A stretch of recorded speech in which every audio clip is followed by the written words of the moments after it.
like to welcome everybody here this morning to a very interesting collaboration between Tewkesbury UK and Tewkesbury in Canada.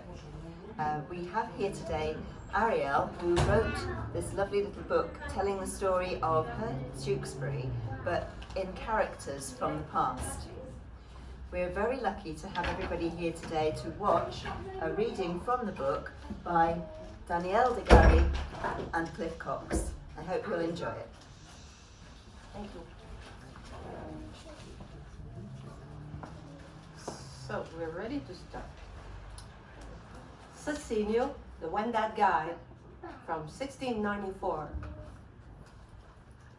Quay. My name is Cecilio, which means the canoe carrier. I'm a guide like my father before me. It was he who showed me the ancestral paths by the Iroquoians of Canada-Québec, that we now call Quebec City. For generations, these paths were used by our sister nations until wars and epidemic decimated our families, forcing them to desert the valley of the great Yandawa, the great river, the one you Europeans call the St. Lawrence. When I was travelling these trails as a youngster, I met Innu from Hydro-Québec, the land of the flat lake to the north of the mountains of the Dar-Uli-Uli, the river that comes from afar. The Dar-Uli-Uli crosses the mountains and empties into the St. Lawrence at Squirrel Point. They called it the Jacques Cartier River. Sounds strange to me. I mean, I still have a hard time understanding how anyone can give another man's name to a river. Jacques Cartier is not a Yandawa. He's French, and they have ideas I shall never come to understand. In recent decades, agreements have been made between the Innu and the Wendat to guide the Europeans and the Jesuits north to their mission in Later Bechuath. Since I became a man, I've been working as one of these guides, and I travel from Quebec to the Dar-Uli-Uli Valley. There we entrust travellers to the Innu guides, who continue the journey with them. We have forged strong bonds of friendship in the course of our meetings with these guides who know the mountains so well. When I was a child, my father taught me French. He told me that speaking the language of the Jesuits would help me better to guide them on their paths and also to protect my spirit against the words of these missionaries who constantly try to convert us. The Jesuits are very curious about me. They want to learn my language. They want to know more about my nation and my way of life. I enjoy their presence, and I like teaching them about the challenge of living in the forest. On the other hand, I take great care not to talk to them about their God. I'm afraid of death. I still dread the ravages of the epidemics whose shadow haunts our history. By not speaking with the missionaries about their beliefs, I hope to avoid the disasters suffered by far too many of our neighbouring nations. Even if the Jesuits claim that their God is stronger than the spirits of our nations, even if they say that we savages, as they call us, will be protected from disease if we convert, I much prefer my way of life to theirs. They want us to be healthy. They want to teach me everything they know. And although I think they have much knowledge, I must face the facts. The Jesuits are not very resourceful. We have to do almost everything for them. For example, last summer I was leading a Jesuit north. I was to meet the Innu at the big rock on the edge of the solitary lake to the south of the Dar-Uli-Uli before it plunges into the northern mountains. One of the other Wendat guides told me that the rendezvous camp had been moved up further north on the river, so I continued my journey with the Jesuits. But when he tried to cross the river a little higher up where the falls plunge into the Dar-Uli-Uli, he lost his footing and fell into the rapids. I had to leave all our belongings, take the canoe and save him from drowning. When I got him out of the water, he wasn't breathing. I put him on the ground, put my mouth to his to remove the air in the water he had in his lungs. I saved a life that day. It was his. It was the only thing to do. And then when we arrived in the camp, the Jesuits were grateful for what I had done. In their gratitude, they promised they would pray for the salvation of my soul, and also said they would never again try to convert me. Despite all that, I do find the Jesuits very courageous. Their faith in their God must be very strong to find the strength and the courage to venture so far into nature. But as for me, I embrace nature for what it is. Unlike the Europeans, who just take what they want from Mother Earth, I thank our Mother for every being that lives there. When I am on the trails, I always take the time to make offerings to honour all the living creatures born to Mother Earth. In my heart, the most beautiful part of the ancestral paths is right here in the valley of the Dar Uli Uli, because here you can find everything: fish, beaver, wood for shelter, berries, mountain animals, and those that live on the river banks. This valley is a haven before plunging deep into the forest on the way to the Peak Agami. For a guide like me, it's the perfect place to stock up on supplies and gather everything I need for my long journey back to Lorette.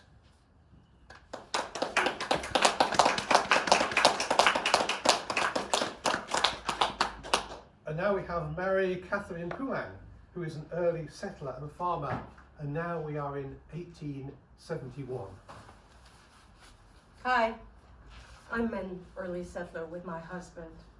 And, well, 20 years ago, like, farms have been springing up, like, at breakneck speed in Tewkesbury. So, we got the land almost for nothing. It was from Regis's uncle. Like, we knew that we would have to work hard to build here, but we wanted to make a living for us and for our children. So, there are now 280 people, 42 families here in Tewkesbury right now. God that was kind enough to give me 7 children out of the 10 pregnancies that I had. So my youngest is 2, and my oldest one is helping me, taking care of the kid, and while I go to the fields and take care of the animals. I'm so lucky to have her. She's an invaluable support to me. My husband built a small forge in one of the farm buildings. He lends the neighbors a helping hand with the construction and repairs of houses and farms. My Regis is so clever. He has no choice though. You have to make everything from scratch in Tewkesbury. A lot of English is spoken here, when we go to Saint-Gabriel de Valcartier. But even the parish priest from Saint-Gabriel gets mixed up when he comes to Tewkesbury. He's the one who says Mass here and does parish visits every 2 to 3 weeks. He often starts speaking English to the locals of Tewkesbury. Sometimes it takes a good 5 minutes before he notices. So, because here in the valley, people speak much more French than in Saint-Gabriel de Valcartier. It goes without saying that life is difficult. We must clear and cultivate the land and take care of the animals and the children. We get up very early and go to bed very late. It often happens that I fall asleep while knitting. I can't help it, but I can't stay awake any longer.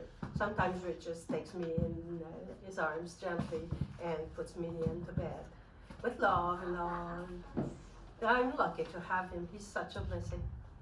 Sometimes winter comes so quickly that in the day that follows, we lose half of our harvest for the season. We have to pay very close attention to our harvests. We learn more with each passing year. Otherwise, winter lasts forever. It's already much longer here than in Quebec City. It was during those endless winters that I found that the best way to stretch the soup and give it a flavor is to use dried herbs that I collect in the woods. So I let everything simmer for a good hour and it flavors out the winter, reminding us that the warm breezes of July are just around the corner. The other family farms spread across Tewkesbury to the south. There are houses from near the chapel, which was built in 1855, all the way to Stoneham. There are also families up around Ventre Rouge Lake, but not so much to the north, where it's still very hard to get down to the river and where there are still trails used by the Indian. There are still a few who come up here to the east side of the river to go fishing and hunting further north. To get good meat, my husband sets traps. He often catches animals that I love to cook and eat. The children and I celebrate every time my Regis comes home from the woods carrying an animal. But what makes me happiest is when he catches a bear. Bear is definitely one of my favorites. So tasty, it will fill your stomach for a good while. As for the little schoolhouse, it was built 3 or 4 years ago. Everyone from Tewkesbury pitched in. 2 of my children are already students there. They're both too young to be much use on the farm, so I prefer to send them out to learn to read and write. Better yet, they don't get in the way. Our school is bilingual. It's a school where the English learn English and the French Canadian learn French. I, for one, don't know how to read or write. Neither does my husband. On the other hand, I sure know how to count. Let's just say that I need to know my numbers in order to survive. In our fields, I grow potatoes, beans, oats, and a little wheat. My husband cuts maple wood and a little hemlock on our land. He takes the logs to the Stoneham sawmill to get cut into planks that he makes into furniture or farm implements. As we say in these parts, you can't force nature. She gives what she can. Everything that we grow and everything that my Regis cuts from the forest is used for the family and for bartering with neighbors. The only thing I sell are berries. They are my only source of income. And the reason I learned to count. There are blueberries, raspberries, strawberries, and blackberries that I pick with my older daughter. A few times a summer, I go on horseback to sell our fruits in the market on Rue Saint-Joseph in Quebec City. On each trip, I bring about 20 baskets to town. Tewkesbury fruit is so prized that I always run out. At the risk of repeating myself, you can force nature. Winter always returns quickly, but the good Lord brings us spring each year. As soon as the ground thaws, I go to the fields to prepare them for sowing. The land in Tewkesbury is very capricious. There's no way to get red tomatoes before fall, and no way to cultivate without first making a good harvest of rocks.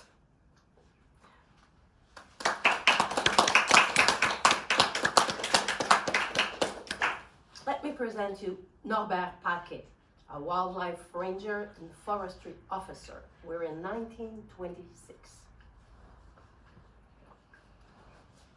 I, Norbert, was born in Tewkesbury in 1903, and I'm quite proud of that. I describe myself as a lone wolf. I'm happy when I'm alone. Silence, contentment. Of course, there are a few ladies who interest me, the girls I'd be pleased to share my den with. The only problem is, they're not interested in me. The reason is they know I'm always off in the woods. What are they supposed to do with a husband who's always on the go? But I have faith. I know in my heart one day I will find a good woman. In the meantime, I'm happy to check out the girls in the chapel on Sunday. It's the only time I make an effort to look good. I only have to do it once every 2 weeks, so it's worth the effort. I spend the rest of the time in the woods, or on the banks of the Jacques Cartier River. I was hired by the logging companies. My job is to make sure that there are no forest fires in the area. In Tewkesbury there are 2 towers. I have to visit them every day. Towers high in the mountains that let me see as far as if I was a hawk. One of the fire towers is at the top of Chemin du Malin. The other is on the way to the St. Vincent Club. You may not know this, but Chemin du Malin was called La Belle Crosse before the mill was built. I still call it by that name. So I do the rounds at both towers every day on horseback. If I see a fire, my task is simple. I first alert the local men and then the logging companies, and we try to gather a crew together to put the fire out. Thankfully, fires don't happen very often here, and when they do, they're not very big. I'm also paid as a game warden. Well, maybe paid is putting it a bit too generously. I don't make a lot of money, at least. The bosses in Quebec City provide me with a horse and a rifle to do my job. Let's just say that was the main reason I took the job in the first place. But being a game warden is not an easy job. I often have to report my neighbours to the authorities. And then when it comes to Tewkesbury residents, I'm a bit too inclined to turn a blind eye. Everyone has to find meat and fish to eat, so why make laws to prevent it? When a fellow manages to bag an animal, it goes to feed his family. Afterwards, the men will sell the pelts in the town at the Lalibert Fur Workshop and earn a little extra income. Like I said, I prefer to turn a blind eye to offenders from here. I prefer to report outsiders who come here. That way, I make my bosses feel like I'm doing my job. In short, I actually have a hard time cracking down on illegal hunting and fishing and trapping. That's why I'm thinking about resigning. This job doesn't suit me. I'd rather let someone who has a little less heart do it instead. I shouldn't complain too much though. My work allows me to fish practically all year round, and I do love to fish. When I'm lucky, I get eel from the river, and the dish of eel, it's so tasty. However, Tewkesbury eels are growing increasingly rare, just like the salmon elsewhere. With all those logs from the drive, piling up on the bottom of the river, I think the water's not as clean as it used to be. The bosses of the logging companies don't think twice about the eels and the salmon on the Jacques Cartier River. As for forest animals, there are a lot of black bears in the mountains. I've shot about a dozen over the years, but only the ones that get too close to the farms. Otherwise, I just leave them alone. Their meat is good though. So much so, I think my mum will be willing to sell my dad if to have at least one bear on the table every winter. My father, in fact, had exactly the same job as me back in the day. Game warden and then forest ranger. There was no covered bridge in his time. That was built in 1916. My father used to cross the river on the back of his horse to get to the North Tower. Gosh, it must have been quite a sight. Though recently, there's been a lot of development on the banks of the river. It's even more work to keep an eye on the hunters now. Yeah, I really do think more and more about quitting my job as a game warden. I could just be a forest ranger and live off what nature wants to give me. Now, another reason to quit my job is the St. Vincent Club. That was founded in 1909, and they sometimes hire me as a guide for the Americans. You see, Americans never carry their luggage, not even their canteens. The good thing about it is it pays 3 times more than hiring on as a logger for the logging companies. Being a lumberjack is way too hard a job in my books. I wouldn't want to work at a job where you have no freedom and you're paid a pittance. But the Americans go up to the club to hunt and fish. There are also a few, the more daring ones, I guide to the Cachet River on the east side of the Jacques Cartier River. That's quite a bit further north, and you have to be strong to camp. There were also a few Indians who go to the Cachet River and work as guides with me. They're the ones who teach me about the woods most of the time. Ah, I still have a lot to discover, like women, for example. If you see me, you'll notice I always carry my traps and my gun and my fishing rod. You can never be too careful. You never know what you might stumble on.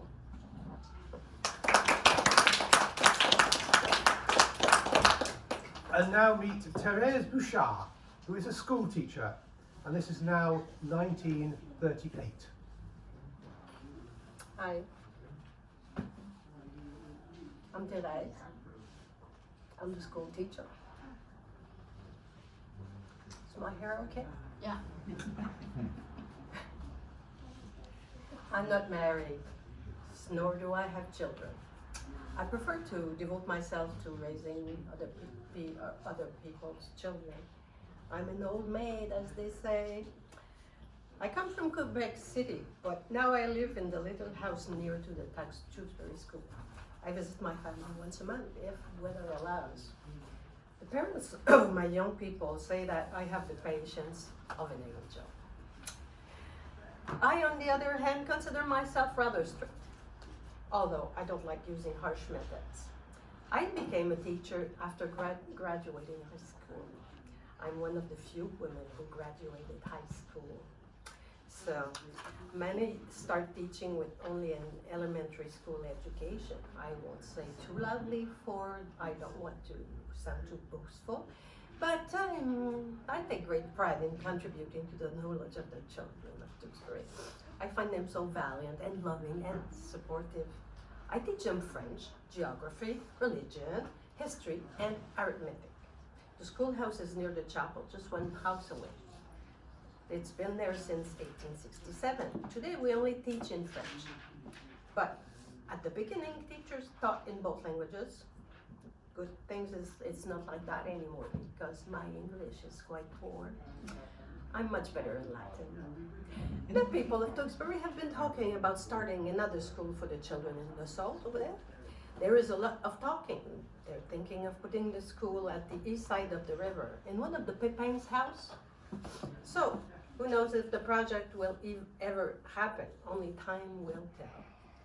What disappoints me the most is, as a teacher, is when the children, they sometimes miss school to help their parents at the farm.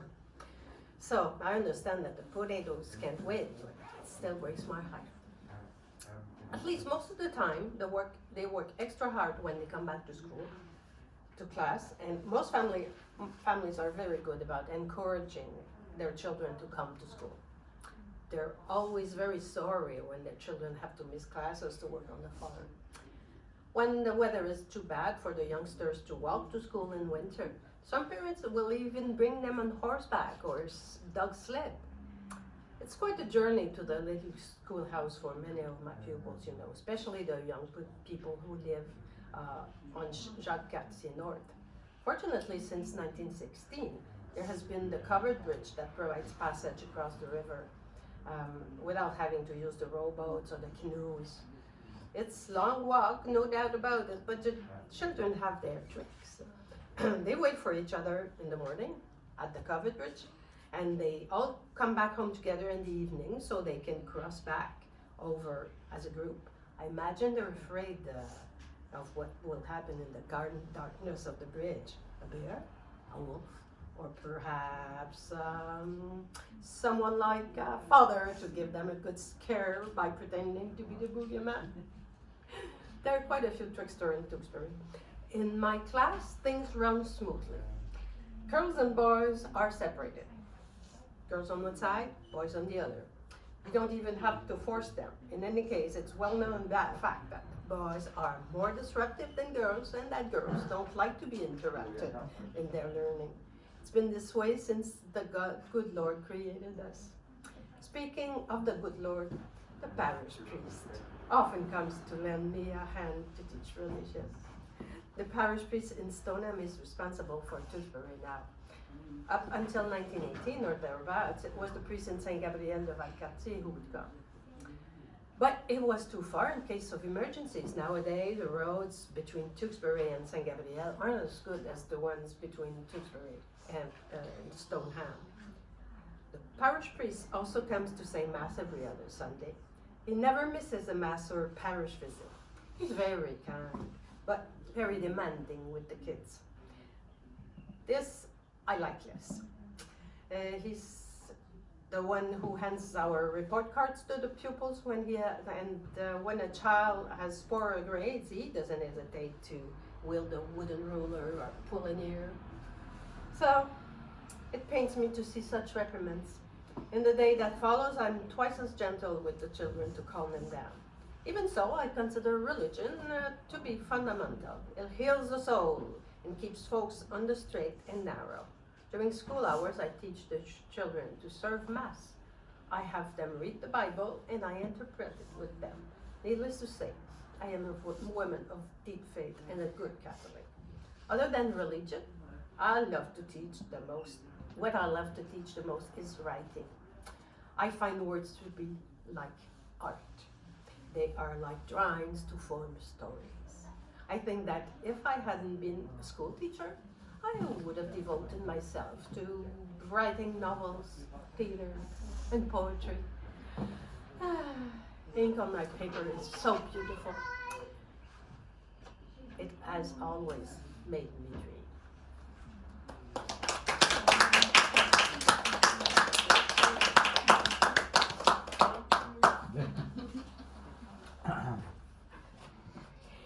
Here is Arsène Boudreau. Arsène is the surveyor. We're in 1946. For several years now, I've been working as a surveyor with Caston Gray and Cloutier. I was born in Quebec City, and I still live there. I have a wife and 3 children whom I love. But whenever I can get out to Tewkesbury, I'm the first to jump into my car and to be away. Before I go, I fill the trunk with all my surveying equipment, just to make my wife think I'm going to do some actual work. Then I hit the road. It's not really a lie, because deep down I come here to survey the territory, the Jacques Cartier River, the mountains, and the clean air. Not to imprison them on maps, but to tie them to my heart. Obviously, I feel guilty about deserting my family to come to Tewkesbury. However, it's the only way I've found to achieve any semblance of balance in my life, so I don't end up asking for a divorce. In any case, divorce is far too hard to obtain. Believe me, and I swear on my children's heads, I have never cheated. No, my wayward ways aren't the result of some fair creature's siren song. It's rather that feeling of freedom that I can only get in the forests and the mountains. It's not my fault. I can't help it. There's a little something in Tewkesbury that I haven't found anywhere else. It's hard to put it into words. It's something you experience on the inside. Maybe it has to do with its history. You see, the landowners had big plans for Stoneham and Tewkesbury. The 2 townships were supposed to be separate, and each would be a shining model throughout Lower Canada and beyond. They saw Stoneham and Tewkesbury leading the way in agricultural development and engineering, but the future will have taught us that was not to be.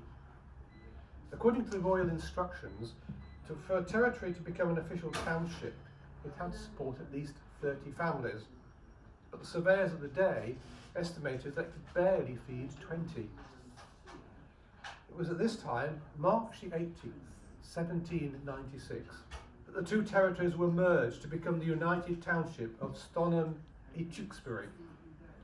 Government officials refused to create 2 separate townships, so the landowners agreed to create one out of the 2. I think they did bend a little, though, on their original principles. But in my opinion, being a surveyor is the best job in the earth, depending on what, of course, you have to survey. In my case, I have been most fortunate. My bosses have always sent me to places of remarkable beauty. It was during one of my assignments that I discovered this Tewkesbury Valley. There is no more grandiose landscape in the whole world. Yeah. You tell me I haven't travelled that much. But this is a truth that does not need to be verified. They can be felt within. I do think of myself as having the best of all possible worlds.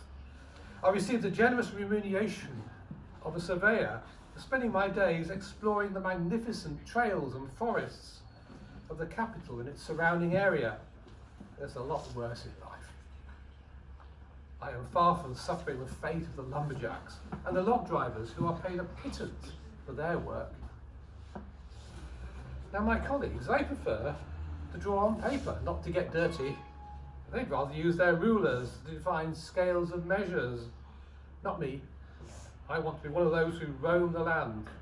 I want to feel like Adams or Baby, who surveyed the townships back in 1829. To keep that flame of adventure burning, I always keep with me an excerpt from their expedition report. Let me share it with you.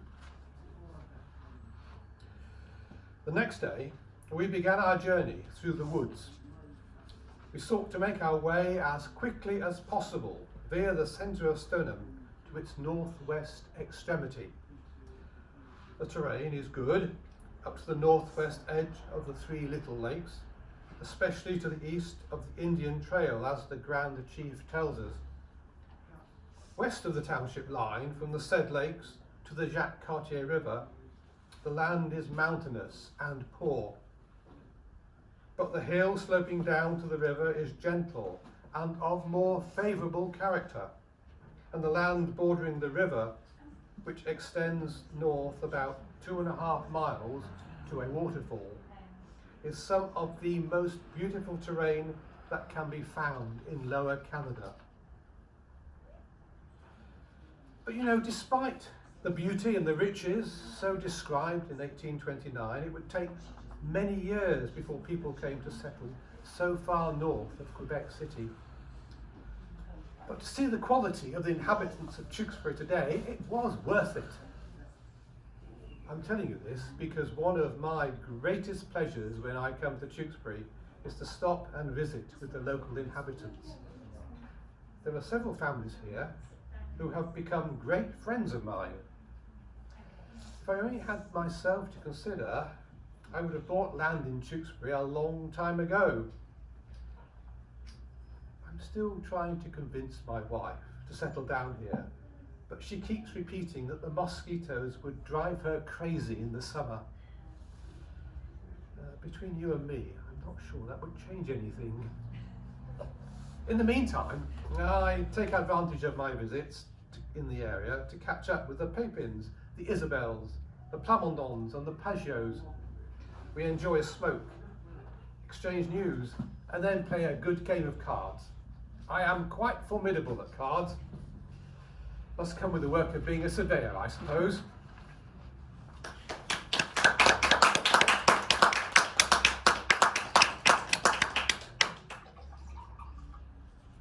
Okay.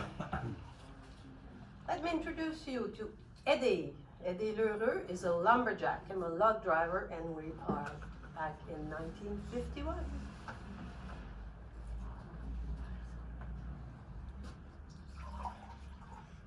The valley is in my blood. I've always lived in Tewkesbury. My wife, Blanche, and I have a little house on the south side of the Jacques Cartier River, right next to the house where I was born. We have 9 living children, 8 girls and a boy. Needless to say, the house smells like roses. Sadly, 2 other children died within a year of their birth. I'm not complaining. On the contrary, I am the most blessed of men. And besides, I love the smell of roses. To make a living, I've been working in lumber camps since I was old enough to know how to hold an axe. I also hire out as a log driver. Before we got married, my beautiful Blanche was a cook in the logging camp. I'd already crossed paths with her a few times in church, but it was at the camp I really got to know her. Oh, those were good times, because back then I could spend all my summers and all my winters with her. I was never a day away from her smiling gaze. Things aren't the same now.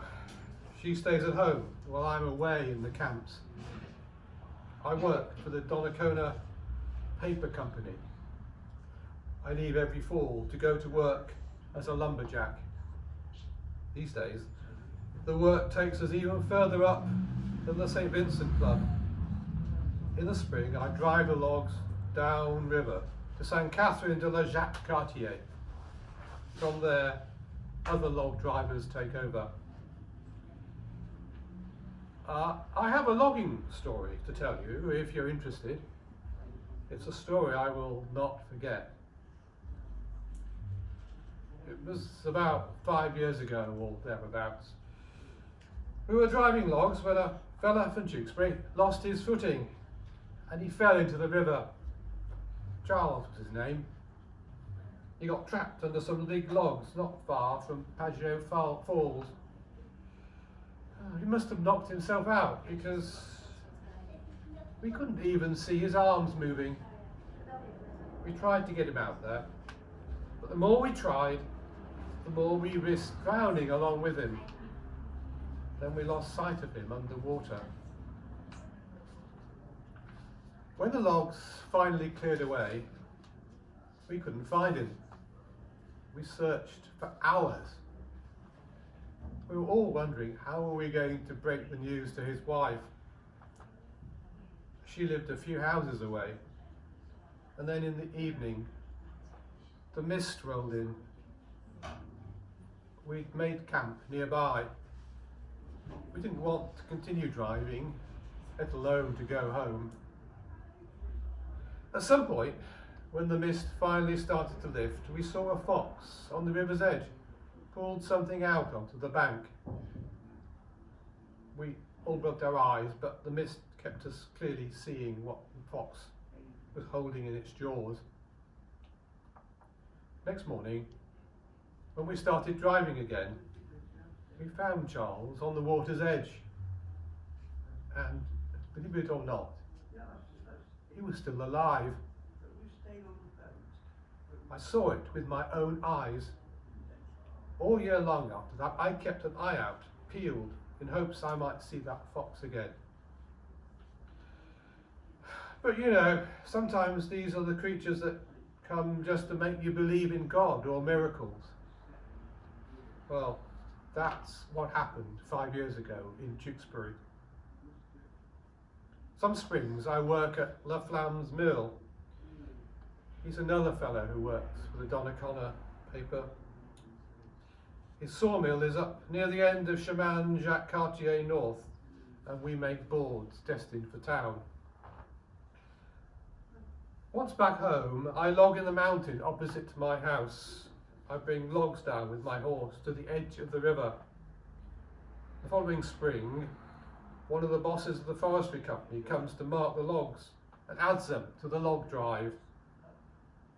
That's a few extra dollars in support of the family. I work hard, but it's the least I can do. I'm so grateful for all that my Blanche does, for me and for our children, that in the summer, when I'm back home, I try to support family life as best I can. I never say an angry word. I know how quickly summers go by, and I much prefer them laughing than quarrelling. Anyway, I know that in a few months I'll be crying of boredom, thinking of Blanche and the children. That's right. You might as well make the best of the moments. And when I can, I also log wood for the community. Wood that I bring to the Pajot sawmill on Chemin de Moulin. I do my best to help fix up the local houses and farms and help build new ones for the newlyweds. I'm a jack of all trades, so I'm good at doing repairs of all kinds. I can even make furniture. I love working with my hands. My Blanche tells me all the time that she wouldn't change the touch of my rough hands for all the gold in the world. I built our house from the first nail to the last screw. Our children will inherit it. And I dearly hope they too will have their children here in Tewkesbury, the land of our ancestors.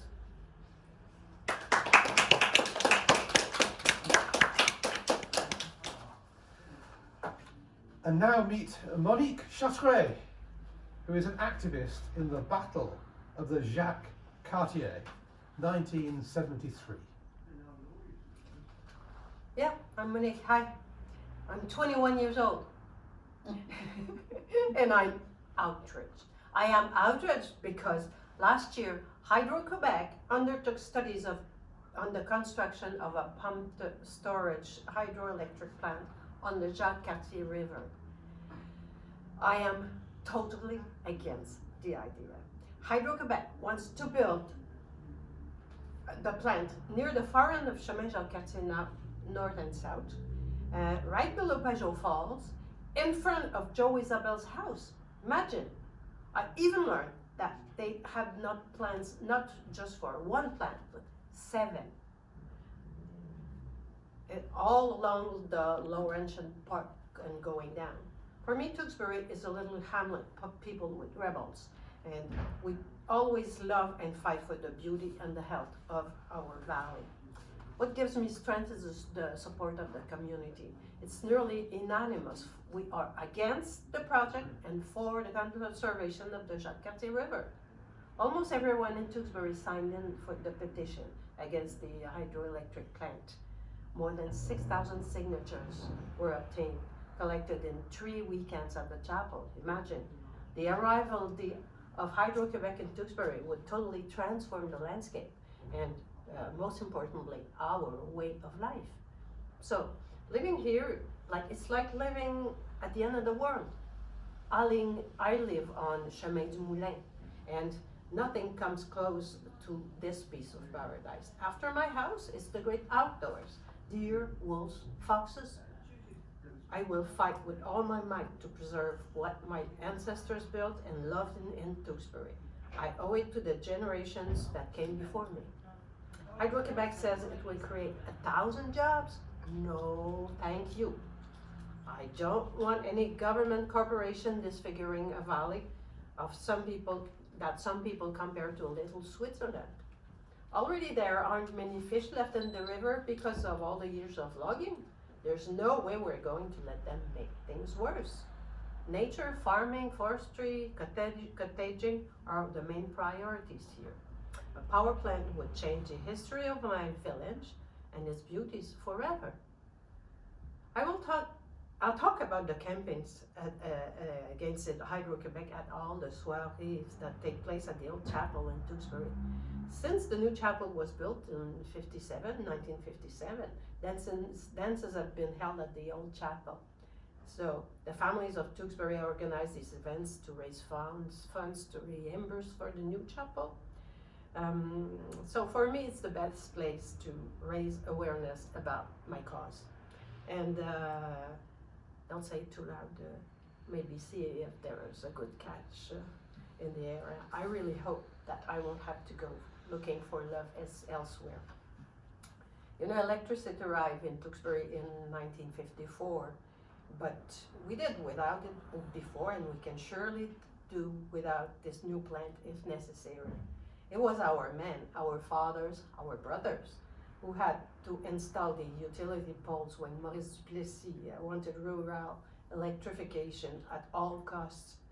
We can't go destroying their way of life just to generate a few more watts in Quebec City. And why? Because Hydro-Québec forecasts that the demand will increase of 7% a year in the next years. I tell myself that if the people in the city could just be a little more careful about their electricity consumption, Hydro-Québec wouldn't need to build new plants to meet the demand. My goal is to make people aware of the cause. It'll be the best. I will do the best I can to support the fight started by Richard Lavoie and Jean Bédard. I hope we'll succeed in changing the government's mind, and this fight will set a precedent for the preservation of nature, the only real wealth the world has. I hope the entire province will keep an eye on what's happening in our little community. What's more, I feel like we're gaining ground in the media among academics and from several government ministers. Several have already joined in the fight. I keep my fingers crossed that the people will have real power over decisions made in the National Assembly. If we win, it means there will always be hope of being heard by the governments, no matter who we are or how big our movement. Until then, I can find all kinds of ways to produce electricity without the help of Hydro-Québec. A bicycle can create light, for instance. This cause is so close to my heart that I just enrolled at Laval University to become an engineer. I want to contribute to new advances in the field of energy and electricity. I really feel that that's the future. Thank you. Thank